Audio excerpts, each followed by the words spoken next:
সংখ্যালঘু অঞ্চলত নতুন ভয়ানক উৰা বাতৰি। এক নতুন ৰোগ আহিছে সমগ্ৰ অঞ্চলত।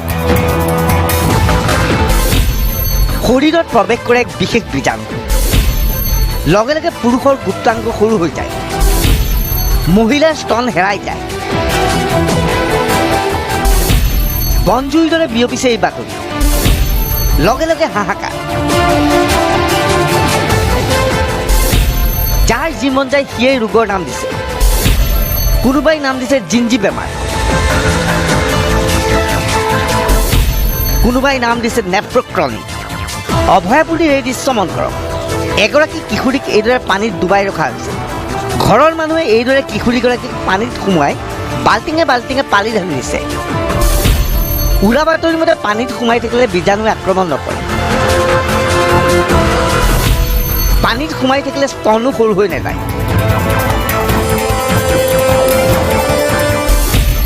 আন এক প্ৰতিকাৰ কাণত চূণ। এইবাৰ অভয়াপুৰী অঞ্চলৰ কিশোৰ আৰু যুৱকসকলক মন কৰক, সকলোৰে কাণত চূণ। এইবাৰ এই মহিলাগৰাকীক মন কৰক, ভয়ত চকুৰে হুক হুকাই পানী উৰাইছে। মুঠতে সকলো এতিয়া পানীত জঁপিয়াইছে। ল'ৰাটো ইয়াতে আহিছিল, আহি একে ৰাতিতে এনেকুৱা বেমাৰটো হ'ল। হোৱাৰ পাছত মানে লিংগটো ভিতৰ ফালে সোমাই যায় আৰু ছোৱালী মানুহ টনটো ভিতৰ ফালে বহি যায়। পাছত মই স্বাগতত লৈ গ'লোঁ। স্বাগতত লৈ যোৱাৰ পাছত ৰিচিপ্ট কাটি ডক্টৰক দেখালোঁ। দেখুৱাৰ পাছত ক'লোঁ যে এইটোতো কোনো ৰিপৰ্ট বেমাৰ নাপালোঁ। নাপোৱাৰ পাছত ঔষধ টকত দিল। ঔষধ টকত দিয়াৰ পাছত লৈ আহিলোঁ। লৈ অহাৰ পাছত আৰু তাৰ পিছদিনা ৰাতি আৰু 4টা মানুহ হৈছে একেদিনা। আমাৰ গাঁৱত এই ঝিঞ্জি বেমাৰ বুলি কয়, সেইটো আৰম্ভ হৈছে। হোৱাৰ পাছত সিহঁতৰ কি হয়, এই পুৰুষ লিংগখন টানি ধৰিব লাগে।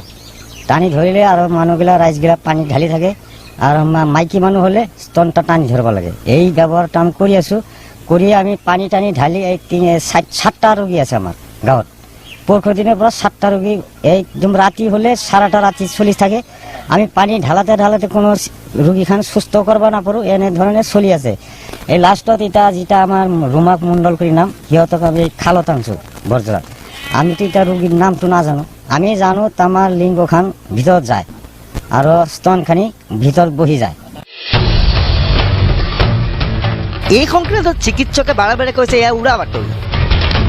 আচলতে গৰমৰ দিন মানুহবিলাক কাম কৰি থাকে আৰু পানী টানি বা খোৱা লোৱা সময়মতে খোৱা নাছিলে, হাৰ্ড লেবাৰ কৰিছে আৰু ডিহাইড্ৰেশ্যন হৈছে। আস্তে আস্তে ফিজিকেল বা উইকনেছৰ পৰা লাহে লাহে নিউৰলজিকেল প্ৰব্লেম হৈছে। আৰু এইটো বিশেষ কোনো বেমাৰ নহয়, অলপ ৰেষ্ট ল'ব দিলে আৰু অলপ ট্ৰিটমেণ্ট দিলে মানুহখিনি সোনকালে ভাল হৈ যাব। এইটোতো ধৰক এটা বিশেষ অংগত পেইন হ'লে কেতিয়াবা এনেকুৱা ফিলিং হয়। আমাৰ 1 বছৰ 2 বছৰ আগত চাকলাটো এনেকুৱা প্ৰব্লেম হৈছিল, তাত মাছ হৈছিল। 1-1.5 ল'ৰা ছোৱালী এনেকুৱা প্ৰব্লেম হৈছিল, কিন্তু নাথিং এলছ। সোনকালেই উইথিন 24 আৱাৰ্ছ চবেই আকৌ ৰিগেইন কৰিছে, আগৰ অৱস্থালৈ ঘূৰি আহিছে। গতিকে এইখিনি ৰিষ্ট'ৰ হ'বলৈ বেছি সময় নালাগিব। নাই, এইবিলাকতো অন্ধবিশ্বাস। গাঁৱত এইবিলাক উৰা বাতৰি উৰে আৰু ভাল মানুহেই এনেকুৱা বেমাৰত ভোগে বেছি। যদি আৰু এনেকুৱা উৰা বাতৰি এতিয়া গোটেই গাঁওখনত যায়গৈ, তেতিয়া সকলোৱে বেছি সংখ্যক ল'ৰা ছোৱালী যাৰ ডিহাইড্ৰেশ্যন বা এনেকুৱা উইকনেছ থাকে, সেইবিলাক মানুহৰ এই চিমটম এৰাইজ হ'ব। আজিৰ পৰা 5 বছৰ পূৰ্বে এই বাতৰি বিয়পিছিল ব্যাপক হাৰত। এতিয়া তাৰেই পুনৰ